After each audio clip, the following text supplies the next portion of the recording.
Assalamualaikum warahmatullahi wabarakatuh. Nama saya Reja dari Informatika A1. Saya kali ini mau ngejelasin tentang protokol jaringan. Yang pertama, ada apa itu protokol? Jadi istilahnya itu protokol jadi bagian penting dalam proses pertukaran informasi atau antar komputer, proses pertukaran data antar komputer juga. Teknologi protokol ini dapat diterapkan pada perangkat lunak, perangkat keras, atau kombinasi dari keduanya. Protokol sangat berhubungan dengan teknologi informasi dan tidak bisa lepas dari aktivitas di internet itu. Yang berikutnya ada 3 macam jenis protokol. Yang pertama ada TCP/IP, yang kedua ada UDP, yang ketiga ada DNS. Pertama dulu, apa itu TCP/IP? Pengertian TCP/IP dan fungsinya. Untuk pengertiannya, TCP/IP itu jadi sebuah perangkat lunak jaringan komputer yang terdapat dalam satu sistem dan memungkinkan jadi komputer satu dengan komputer lain dapat mentransfer data dalam satu grup, biasanya network atau jaringan TCP/IP dari beberapa transmisi kontrol. IP ini menjadi satu nama karena fungsinya selalu bergandengan satu sama lain dalam komunikasi data gitu. Untuk fungsi TCP/IP sendiri yaitu digunakan untuk pengiriman file dalam satu jaringan. TCP/IP ini juga dimanfaatkan untuk keperluan remote login, komputer mail. Dan sedangkan ini ada contoh dari ininya TCP/IP, alurnya atau arsitekturnya TCP/IP, yaitu pertama seperti biasa, jadi si aplikasi itu mentransfer data ke internet dari komputer A ya, misalnya si aplikasi ini mentransfer ke internet, lalu dari internet akan ini lagi ke network akses, lalu pindah ke komputer B atau diakses ke komputer B melalui network dan internet, lalu ke transport, terakhir masuk ke aplikasi sendiri gitu. Ibaratnya kayak ngirim sebuah data gitulah. Yang kedua ada apa itu UDP dan port UDP. Jadi di sini UDP merupakan akronim dari User Data Protocol yang masih bagian dari Internet Protocol juga. UDP ini digunakan untuk komunikasi sederhana untuk semacam DNS kayak domain name system gitu. Jadi UDP ini juga digunakan untuk mengirimkan sebuah jumlah atau beberapa banyak jumlah informasi yang lebih menekankan kecepatan dibanding kehandalannya gitu. Di UDP ini juga terdapat ada port UDP. Port UDP ini dikenal dengan kayak istilah angka 16 bit yang dimaksud port number kayak gitu, dan diklarifikasi dengan jenis protokol transport yang dimanfaatkan ke dalam port TCP dan port UDP gitu, karena memiliki bebas toleransinya jumlah port untuk setiap protokol transport yang digunakan sebanyak kayak misalnya 6.500 sekian buah gitu kan, kayak contohnya gitu. Untuk alurnya di sini si paket berisi klien port ini yang TCP ini jadi merupakan sumber bentuk file juga gitu. File teks yang dikirim di dalam UDP header ini, yang yaitu paket yang selanjutnya. Menurut alur saya, paket isi port klien ini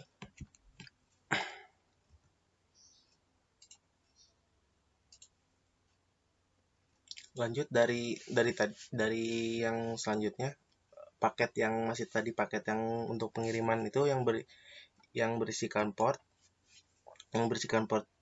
di dalam filenya yang port itu di dalamnya berupa file. Nah, jadi paket ini mempunyai port tujuan sehingga server bisa mengirimkan kembali data ke FTP client. Jadi poin itu sama dengan berulang kembali ketika file audio dikirimkan klien, ketika aplikasi ini mengirim data, maka UDP tidak akan membuffer atau istilahnya memfragmen tiap data yang masuk, karena tidak adanya mengalami processing data yang berbelit-belit, terutama untuk UDP ini sangat diuji itu kehandalannya.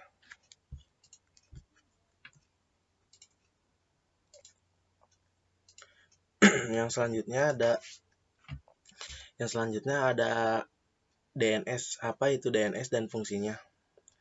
Jadi DNS di sini sebuah server yang dapat melayani permintaan dari klien untuk mengetahui alamat yang digunakan oleh sebuah domain. Jadi misalnya kayak contohnya akses Twitter. Maka dalam DNS ini akan mencari alamat dari Twitter agar komputer dapat terhubung dengan Twitternya gitu, langsung masuk ke sananya. Biasanya untuk menggunakan server yaitu memasukin alamatnya dari server tersebut dalam pengaturan IP address-nya. Biasanya beberapa provider lain, penyedia kayak jasa internet gitu, sudah menyediakan alamat dari DNS server yang bisa diakses dan digunakan. Serta fungsi DNS di sini untuk sebuah database yang menyimpan alamat seperti IP kayak gitu, yang digunakan untuk penamaan sebuah hostname. Nah, seperti hostname. Jadi ketika misalnya klik Google, maka DNS server akan menerjemahkan ke alamat IP dan menghubungkannya ke Google-nya langsung gitu. Akhirnya tampil pada menu pencariannya kayak gitu. Nah, ada lanjut yang kedua, tujuan dan fungsi protokol tersebut. Saya ambil dua di sini, ada tujuannya dulu. Tujuannya yaitu secara umum sebagai penghubung dalam komunikasi, intinya gitu, dalam data, sehingga memproses penukaran data bisa berjalan dengan baik dan benar secara khususnya kayak gitu. Dan saya ambil contoh dua, ada fragmentasi dan reassembly dan dua enkapsulasi.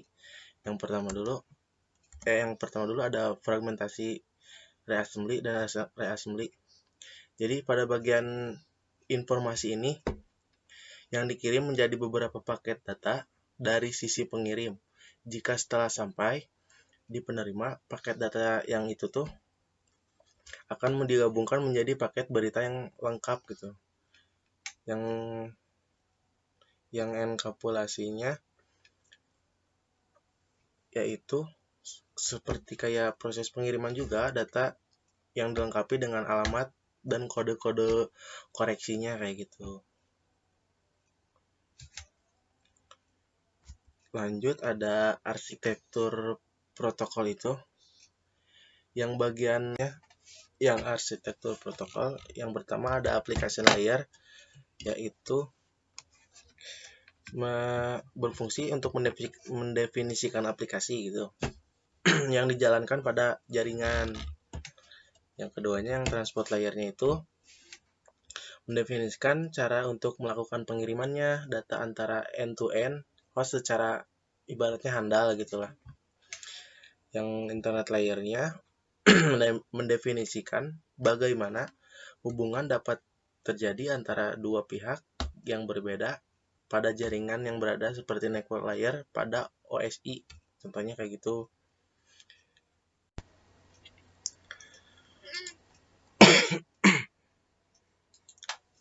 Untuk selanjutnya yang lanjutan tadi karena terputus memori, yang selanjutnya network access layernya ini yaitu fungsinya mirip dengan data link layar pada OSI. Jadi lapisan ini tuh mengatur penyaluran data frame per frame data pada seperti contohnya media fisik yang digunakan secara handal kayak gitu.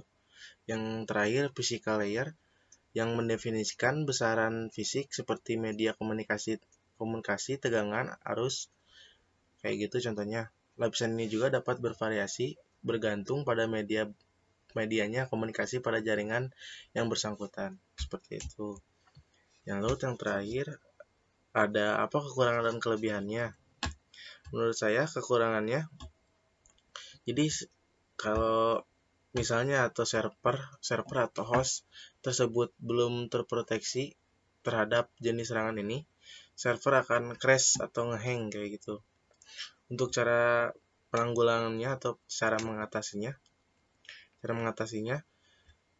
contohnya dengan cara memproteksi si sistem itu dengan paket filtering atau firewall gitu, firewall. Yang kelebihannya yaitu untuk tentu saja memudahkan dalam menyediakan dan menggunakan layanan berbasis web kayak gitu. Contohnya mengakses melalui HTTP kayak gitu atau HTTPS, Hypertext Transfer Protocol, dan HTTPS-nya Hypertext Transfer Protocol Secure. Layanan ini juga yang disajikan melalui web dapat berbentuk teks, video, audio, gambar, atau kombinasi lainnya. Kelebihan yang lainnya memudahkan di dalam melakukan proses unggah dan unduh file kayak gitu secara transfer dari data ke suatu direktori atau subdirektori antara komputer pada jaringan komputer lainnya. Kayak itu menurut saya kesimpulannya dari protokol ini merupakan tata cara atau aturan komunikasi di dalam jaringan. Untuk melaksanakan komunikasi berbagai macam komputer diperlukan satu aturan yang standar dan disetujui penerjemah atau penggunanya gitu, bahasa yang dapat juga dimengerti oleh kedua belah pihak kayak gitu.